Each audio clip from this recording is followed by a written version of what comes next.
She married a poor mountain man. Then he took her to a hidden mansion.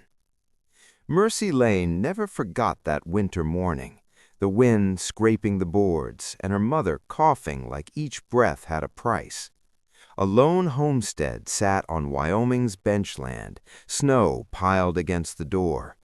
Mercy's hands were red and steady as she counted the last flower and stared at a stamped notice from the land office.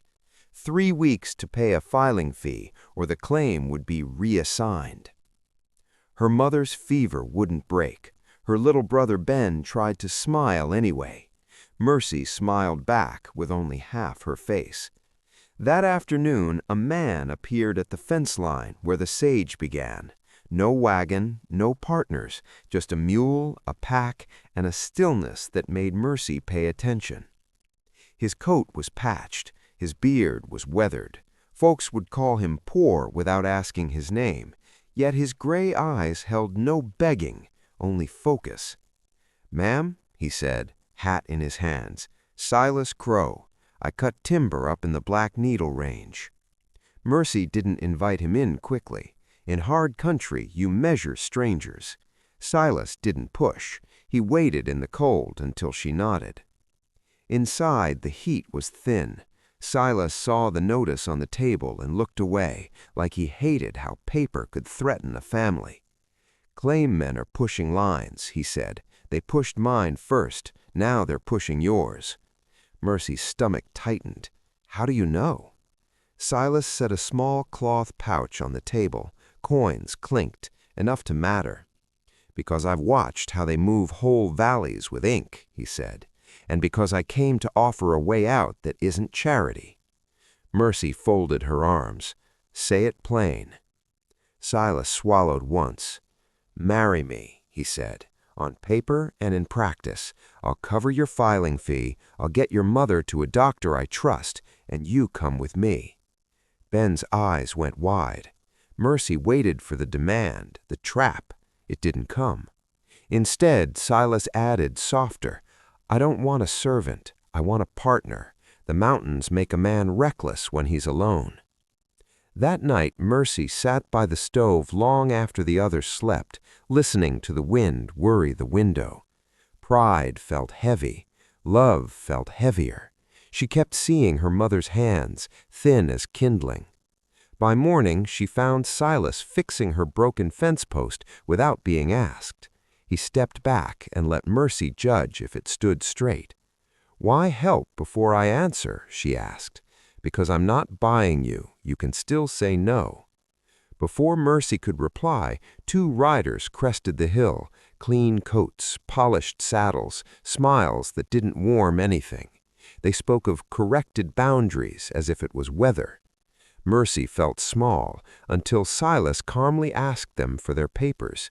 He read them slow, then pointed to a missing seal and a wrong date. The riders' confidence cracked. They left, promising they'd return with real authority. When their hoofbeats faded, Mercy looked at the thin smoke over her roof and the thin skin over her mother's wrists. She turned to Silas. "All right," she said, "I'll marry you." Silas didn't grin. He only nodded, and his shoulders loosened like a rope unknotted. In town, they signed the papers quick and quiet. Silas held the pen like it wasn't new to him, and Mercy caught herself wondering, what kind of poor timberman writes his name like that? A week later, Mercy's home was behind them, shrinking into white distance. Her mother lay bundled in quilts. Ben rode silent beside her. The trail climbed into fir and stone, the air sharp and clean. Silas drove without hurry.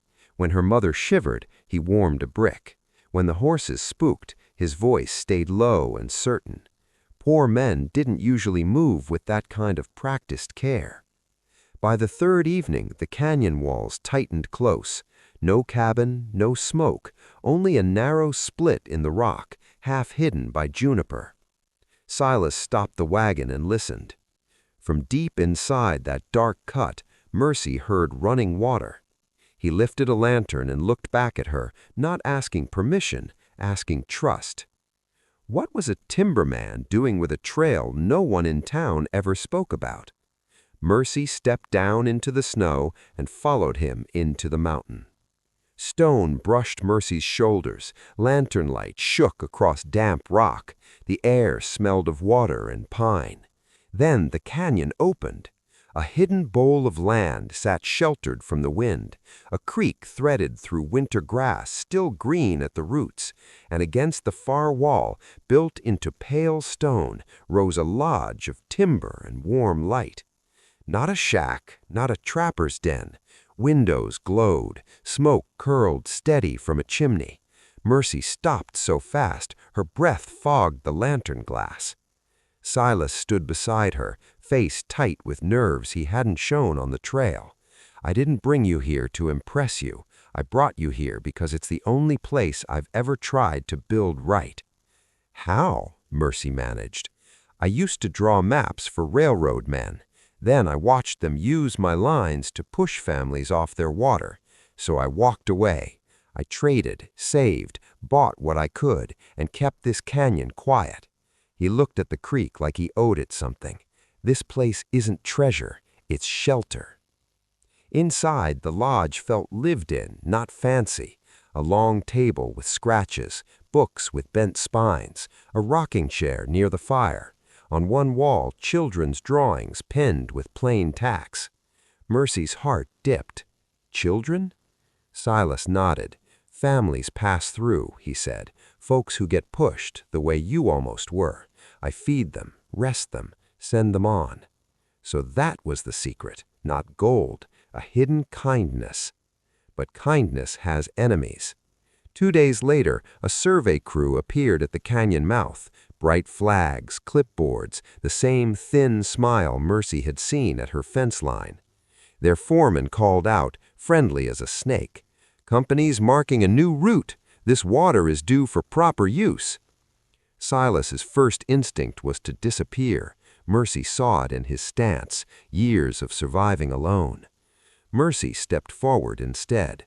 She opened a ledger she'd started on the first night, names, dates, needs. Then she held up a stamped copy of a filing she'd requested by Ryder before the crew arrived.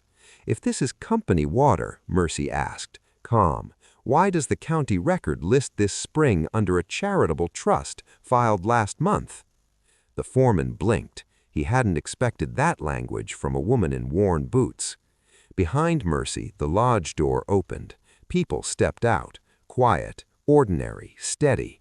A widow, a ranch hand with a bandaged wrist, a boy who walked stiff but stood tall. They didn't threaten, they simply stayed. The crew backed off, promising lawyers and real authority. Their horses turned, but their eyes said they'd return bigger. That night, nature brought the test no stamp could stop. A warm wind dropped from the peaks, snow softened, the creek rose fast, clawing at the banks.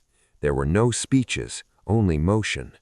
Lanterns bobbed from door to door. Ben carried blankets with shaking arms. Mercy guided her mother uphill. Silas and the others roped a fallen cottonwood jammed in the canyon's narrow throat, one stuck trunk that could turn the creek into a wall. For a long minute, nothing moved but water and fear. Then ropes tightened, horses leaned, hands burned. The jam groaned, shifted, and broke free.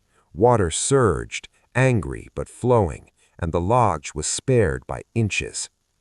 At dawn, the valley looked rinsed clean. Steam rose from boots by the fire. Someone laughed, surprised to still be here. Silas stood on the porch beside Mercy, eyes rimmed red. "I spent years thinking secrecy was strength." Mercy watched Ben hand a biscuit to the stiff-legged boy. She watched her mother sip broth and finally breathe easy. Secrecy kept you alive. Community would keep this place standing. In the weeks that followed, the canyon stopped being a rumor and became a promise. A doctor rode in. Town women brought jars and cloth. A teacher brought slates for children who had never owned a book. And when the men with clipboards returned, they found witnesses waiting and records ready. She married a poor mountain man and found a hidden mansion, yes, but the real reveal is softer. He didn't hide wealth, he hid a light until she helped it shine.